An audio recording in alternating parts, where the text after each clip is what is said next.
తెలుగు ప్రజలందరికీ రాష్ట్ర ప్రజలందరికీ శ్రీ క్రోధినామ సంవత్సర ఉగాది శుభాకాంక్షలు.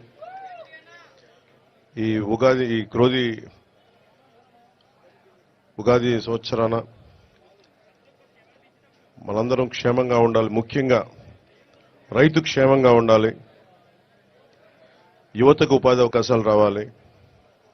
మహిళలకి నిర్భయంగా తిరగలిగే ధైర్యం రావాలి. ఉద్యోగస్తులకి నెలకి జీతాలు రావాలి. కార్మికులకి, ప్రతి ఒక్కరికి, రైతు కూలీలకి, రైతులకి అందరికీ ఉపాధి అవకాశాలు, లాభాలు రావాలి. ప్రతి ఒక్కరూ ఆనందంగా ఉండాలి. ఈ రోజున ప్రత్యేకించి ఈ ఉగాది పండుగ కోసం వచ్చిన శ్రీ వర్మ గారికి, బీజేపీ అధ్యక్షులు రాజు గారికి, కాకినాడ పార్లమెంట్ ఎంపీ అభ్యర్థి శ్రీ ఉదయ్ శ్రీనివాస్ గారికి, ముఖ్యంగా పిఠాపురంలో నేను పోటీ చేయాలి అని చెప్పి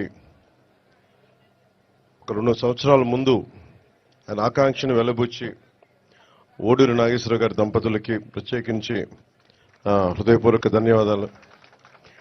మనస్ఫూర్తిగా ఒక నియోజకవర్గం నుంచి ఇంతమంది కోరుకుంటారు ఇక్కడికి రావాలని అంటే, నాకు ఆ రోజున పిఠాపురం ప్రజల తాలూకు గొంతుని, ఆకాంక్షని ఆ తల్లి ఓడూరి నాగేశ్వరరావు గారి దంపతుల ద్వారా నా దృష్టికి తీసుకొచ్చింది. అలాగే వారి 3 పిల్లలు, ముఖ్యంగా కిషోర్ మంగళగిరి నియోజకవర్గ ఆఫీస్కి వచ్చి మా నాన్నగారు పంపించారని చెప్పి ప్రత్యేకమైన ఇట్లాంటి మామిడి పండ్లని తీసుకొచ్చి మీరు రావాలి, పిఠాపురంలో పోటీ చేయాలని ఆ రోజు కోరుకుంటే నిజంగా నేను ఆ రోజు ఆలోచించలేదు. తల్లి అనుగ్రహం ఎలా ఉంటుందో తెలియదు.